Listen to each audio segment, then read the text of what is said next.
Hi, we continue in 1 Samuel 14 today in our second scene in the honey incident, and we're actually not following it exactly in scenes. We're picking up today in verse 31. But last time I separated this out into these scenes so we can see the sequence of how the narrator, the writer, has structured the story with the introduction of Saul's curse at the beginning, and then last time we saw Jonathan and the people entering the forest and finding honey, and Jonathan dipping the tip of his spear, or staff rather, in the honey and having his eyes brightened, and then encouraging the people to eat, but they're afraid of his father Saul because of the curse. And so he ends it, as we saw last time in verse 30, and we looked last time at how this could be translated differently, but at least the version we have here. How much better if today the people had eaten freely of the spoil taken from their enemies, for now the scourging among the Philistines has not been great. And yet there has been no spoil that we know of so far. They're eating honey in the woods because there's the only apparent food that's available to them for reasons that aren't at all clear. But now the shift is of Saul against the people, as we can see. That Jonathan and the people have sided together, and we'll see more of that as we go. But we also know there's some people who are on Saul's side, which we'll see, and we'll see throughout the entire books of 1 Samuel and 2 Samuel, a whole network of spies for various reasons. Some people who are sent out officially as spies, and some people may decide that being a spy or being a tattletale, as the case may be to their personal benefit. But we'll see various loyalties and betrayals as we go, and we'll see the first of that today. But before we do, we got to start here in verse 31 with the narrator's statement that at every level makes no sense whatsoever, but there it is. So we have to grapple with it as we have it. And certainly it's meant to be read as some kind of satire or parody, because this is what we hear. After they had struck down the Philistines that day from Michmash to Aijalon, the troops were very faint. So the troops flew upon the spoil and took sheep and oxen and calves and slaughtered them on the ground, and the troops ate them with the blood. So as we saw at the end of chapter 13, the Israelites, other than Saul and Jonathan, have no weapons. They have no spears, and they can't sharpen anything other than farming tools, because the Philistines control sharpening metallurgy. And so the Israelites have no weapons. And so this battle started with Jonathan and his assistant up in the crags, surprising a group of soldiers who they mowed down and creating panic in the Philistine camp. But at this point, the Philistines ought to have recovered from that momentary panic and realized that only two people were after them. And now, suddenly we hear that the Israelites had suddenly out of nowhere, and there's no continuity between the previous scene, as we can see here. Jonathan had finished speaking, and then suddenly they had struck down the Philistines from this great distance. And looking at the map here, as best as we can, the current town of Yalu is what archaeologists think was the ancient town of Aijalon. So it's quite some distance, many miles, that they're chasing them. Why the armed and armed with weapons and with iron-wheeled chariot Philistines are running away from the unarmed Israelites is not at all clear, and of course makes no sense at all why they would not turn to fight. And just a couple of chapters, Goliath will be there to insult the Israelites and take on David. But for the moment, this is the picture we have.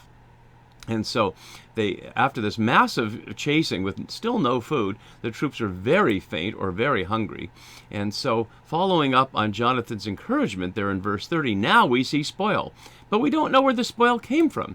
All we're hearing is that they're chasing them down. Usually spoil happens when soldiers or a gang, as we'll see with David, take a town or a village and then kill all the people and take what's left. But this seems to be a battle on the run, and from Michmash to Aijalon. There's no sense of and this is not Philistine territory anyway. At this point, the Philistines are in the territory of the hill country of Ephraim, as we saw, which is at least vaguely Israelite territory, although in this early monarchical situation, there's no clear boundaries of certainly no nation state as we think in the modern sense. But the Philistines are outside their cities anyway, and what the spoil is not at all clear. It's the usual spoil you'd expect, in the sense that all towns would have people who have sheep and oxen and calves. Literally, calves here means the little children of the oxen. Why no other slaughter, why no other spoil is not named. But it says they flew on it, literally like a predatory bird, and we'll see that again in the next chapter, and that will get back to Saul via Samuel, as we'll see then. But they're not surprisingly hungry, and they dig into all this spoil, and it says they slaughtered them on the ground. Slaughtering them on the ground, if it's for food, makes perfect sense. Where else would you kill the animals you're going to eat? But perhaps it's suggesting, in contrast to what's coming, not on an altar. And so, as my note there says, this is not an altar, although Saul will build an altar in just a few verses. So it's suggesting, as we would have expected, that this is not an offering to Yahweh. This is hungry people desperately trying to get some food. And again, why at this moment have the Philistines run away? Is the battle over? It just says they struck them down from Mishmach to Aijalon, but didn't see the Philistines left. So there are many things about this initial scene that make no sense militarily or culturally, but that's perhaps not the narrator or the writer's central point. The central point is what follows here in the reporting to Saul. So let's go scroll down a couple of verses, and we can see it here on this side, and we can also follow it here, as we've been doing since the last one, highlighting both some translation differences and some words that are common. So here we're moving into this issue of sin, and we're surrounded by the question of slaughter, and then we'll hear a couple of times do what seems good to you, or literally do what's right in your own eyes. So it was reported, notice the passive tense here, reported to Saul. We don't see by whom or by how many, and we'll see a number of those. And the look here is Henna, behold the people. As I noted last time, there is no word for troops or soldiers. This is simply the people. The people are sinning against Yahweh by eating with the blood. And this is a complex question here. So sin, in this sense of hatanu, as a verb, and hata here is unusual spelling, and the more common way, hat here, is used a number of times. But interesting, they're not reporting the violation of Saul's oath, which is what he seemed to be concerned with in the first place. In other words, they're not saying they violated your oath, O king, by eating at all. They're saying they violated a rule against Yahweh by eating with the blood. And the question is, what rule? So there are passages from Leviticus that prohibit that, but one of the questions is, would the audience know about Leviticus? My note highlights that Leviticus is certainly newer than 1 Samuel. Most scholars would suggest that Leviticus in its core is an exilic text, preparing a way of being for returning after exile. Perhaps some of 1 Samuel is later than that. Some scholars have argued it's as late as Hellenistic era, but I've certainly been arguing, starting from the beginning of this series, that at least this part of the Saul story into the David story was contemporaneous with the reign of David to justify why David was reigning. I could be wrong on that. Scholars change their views on these things, and none of it's absolutely clear. But the text certainly implies that people know that there's something wrong with eating an animal with its blood, and these are the passages where that would be found. And Saul's response is curious. You have dealt treacherously. He's speaking to the messengers here, and he's plainly speaking to the messengers because he says in the next verse, disperse yourself among the people, not the troops, but among the people. So he's going to send them out in response to this, but we don't see how they've dealt treacherously. He's certainly implying that the people have dealt treacherously. Or perhaps he's suggesting they've dealt treacherously by betraying the people, but we don't see Saul punish them for that, and we'll see many times Saul praising people and rewarding people for siding with him against others, especially against David or others, as we'll see. So the word for dealt treacherously here, begedatem, here is only in Judges 9:23 elsewhere, and only in Exodus in the Torah, but a number of times in the prophets. So it's usually a word referring to people not being faithful to God. If we look back at the Judges example here, it's God sent an evil spirit between Abimelech and the lords of Shechem, and the lords of Shechem dealt treacherously with Abimelech. So it's just a sense of betrayal there. So perhaps in that context, the betrayal is of the reporters here, but again, he doesn't chastise them any further than that. Then he tells them a strange thing. Roll a large stone before me here. Literally this day, as I have in the translation over here, as you note a number of times, this day is often not translated that way. You can miss it. Why here? A temporal reference is turned into a spatial reference. I can't understand. So roll a large stone before me. And it would presumably be for offering sacrifice, and we'll see that that's what happens here, although it's not an altar until verse 35, so that's a little bit confused. Also, it's not an altar yet, although what would make it an altar? What turns a stone into an altar at this point? Does it need some kind of priestly ritual? It says Saul built an altar, and there's no ritual, so that's not clear either. And if we were to read the book of Genesis, written later than this, but it says Abram, and then Abraham builds altars, and there's certainly no priest there. So it's not clear what the definition of an altar is other than the functional one. It's something you offer sacrifices on, but that happens after this here, so it's again not clear. So in verse 34 we see, and this note from Falkelman frames our section here, and Falkelman is really, I think, solid in understanding the implications for Saul's character here. He says, owing to his internal chaos, it is too much for him to look upon the disorder outside himself.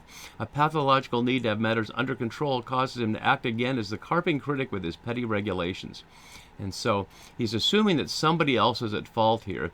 And notice what he does. Disperse yourself, using the word petsu, which is the same word for the people slipping away from Saul earlier when he was indecisive around the question of the Philistines and Samuel earlier in the previous chapter.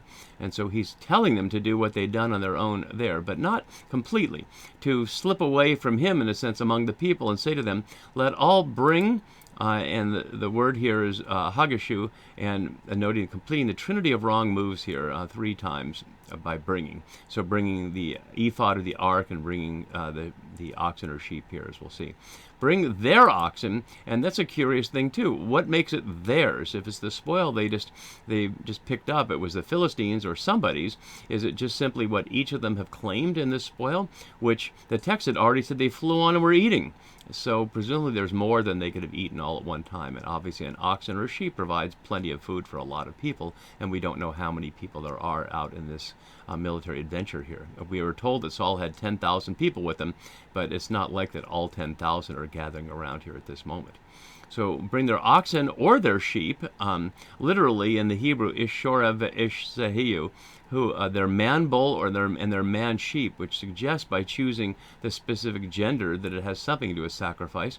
But again, that's not what Saul commands. And slaughter them here and eat, and do not sin against Yahweh by eating with the blood. So why he wants them to eat here, other than that so he can see it, is not clear. But he could have simply said, don't eat with the blood, and we don't know if they knew they weren't supposed to, but certainly the reporters seem to have known. So all the troops brought their oxen with them that night, and so suddenly we know it's night now. It's been that long today, this day, and now it's night, and slaughter them there. And there we have a very specific word for there, sham, but where is this there? The last time we saw where Saul was, it was in Gibeah, looking out at the chaos that Jonathan and his assistant had created just across the valley. Has he been part of the group chasing them to Aijalon? Presumably, if they've all gone down to Aijalon, he's there now, but why he wants this slaughtered there is not there. And perhaps we're to see not just an irrationality of the text, but an irrationality of Saul here, who seems to issue orders that make no sense, but he gets no response from the people around him. So Saul suddenly built an altar to Yahweh. It was the first altar he built to the Yahweh, or there's a translation issue here too. The building here is the only building attributed to Saul. The next builder is David, as we'll see in 2 Samuel 5, and that has to do with building a house for himself and the question of building a house for Yahweh, which he will not do, but Solomon will do. And the question of the first altar, this could be read one of 2 ways, as Bodner notes here. It could be rendered, he began to build an altar to the Lord, suggesting he didn't finish, which would make more sense, because this is the only altar described as Saul building. So why say it's the first one if he actually builds more? So it does suggest he began to build an altar, which would match the word here as well, and suggested perhaps he didn't finish.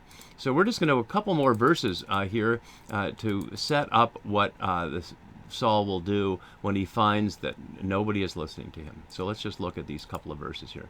So again, Falkelman notes, the man who found ritual perfection more important than the military requirements of the situation cannot get enough of the battle. How hopelessly Saul has lost his balance.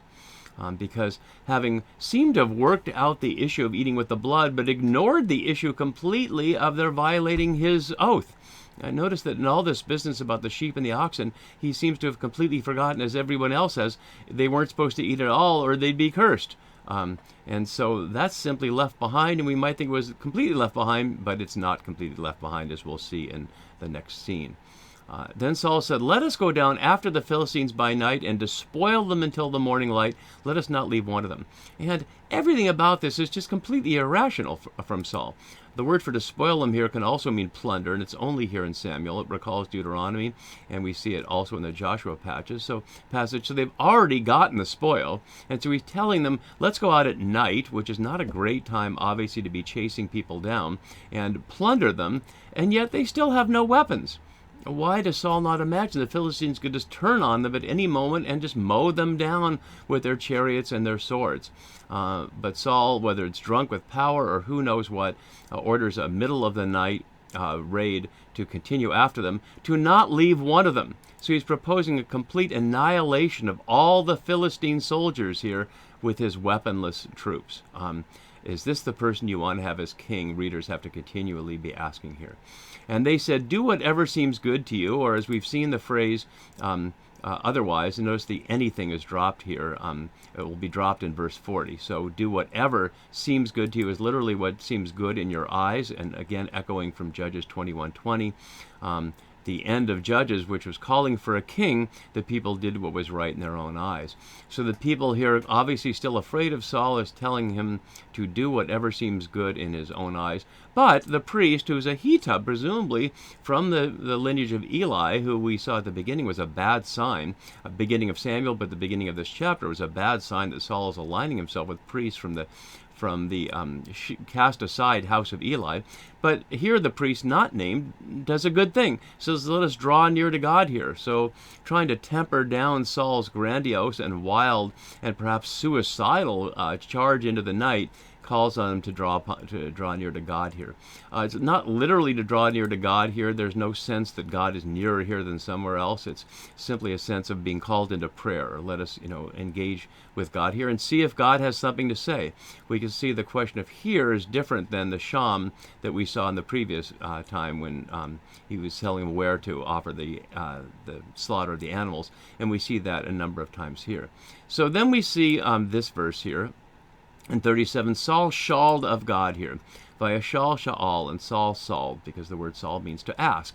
So it's a clear wordplay. So here, Shaul is shawling of God. Shall I go down after the Philistines? Notice he asked two questions. The first is simply about himself, individually, as if it was about him going down, and as if it's just about him, period, rather than shall we go down after the Philistines. And he never says we. And notice in the second question, will you give them into the hand of Israel, singular hand of Israel as a whole? But that's the afterthought. The first thought is about himself, and we're going to continue to see that Saul is primarily concerned with himself throughout the rest of his reign.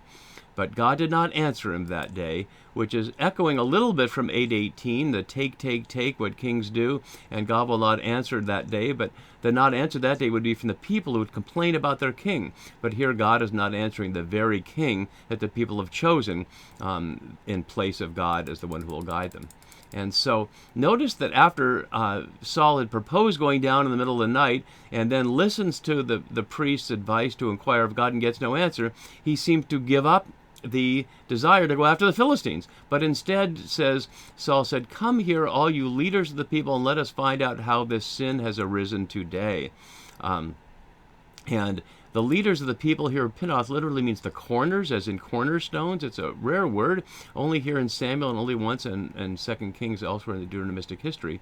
And it's the first and only indication that there's any kind of leadership among the people other than a king. We've otherwise seen the people as a group. There's a priest, but the priest serves the king, not the people directly. And there seems to be no other leadership structure that we've seen. The judges were temporary in the last book, and Samuel does not seem to be a leader at this point. So we don't know who these people are, but Saul seems to know who they are, these corners of the people.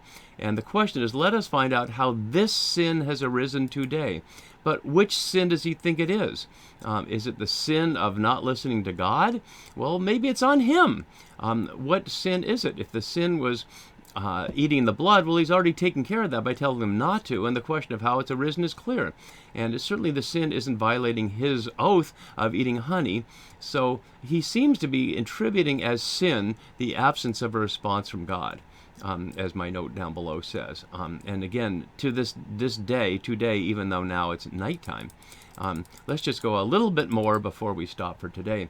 And so as Yahweh lives, who saves Israel, highlighting that his readers know Jonathan already attributed the salvation to Israel, or the deliverance, as we saw. So it's not about the king, it's about Yahweh. For as Yahweh lives who saves Israel, even if it is my son Jonathan, he shall surely die. This is another one of those Hebrew doubling things. He shall die, yes, die. And that, what a horrifying thing to say here. what sin is it that he's talking about here? We're going to find out it does have to be about the honey, but why has he gone back to that now? Why, after they've chased the Philistines down the hill into the valley, and after the people have agreed with him to not offer eat the animals with the blood, but to slaughter it, quote unquote, properly, why is he suddenly back about the sin of violating his oath, which would not be a sin necessarily at all, but a violation simply of a royal command, and assume it's Jonathan, and publicly want to have his son Jonathan die? What a horrible father to have, and no surprise that Jonathan will side with David against his father. But as we see, no one among the people who answered him. So just as Yahweh won't answer Saul, the people won't answer Saul either. They certainly won't answer him in the sense of confessing it was Jonathan. As we'll see, they'll protect Jonathan, but they're certainly not going to argue with him either. So Saul finds himself alienated from his own people, and having presented his son as a potential sacrifice for the sin of violating the king's own arbitrary command. We'll see the sad outcome of this scene in our next video. See you then next time. Bye.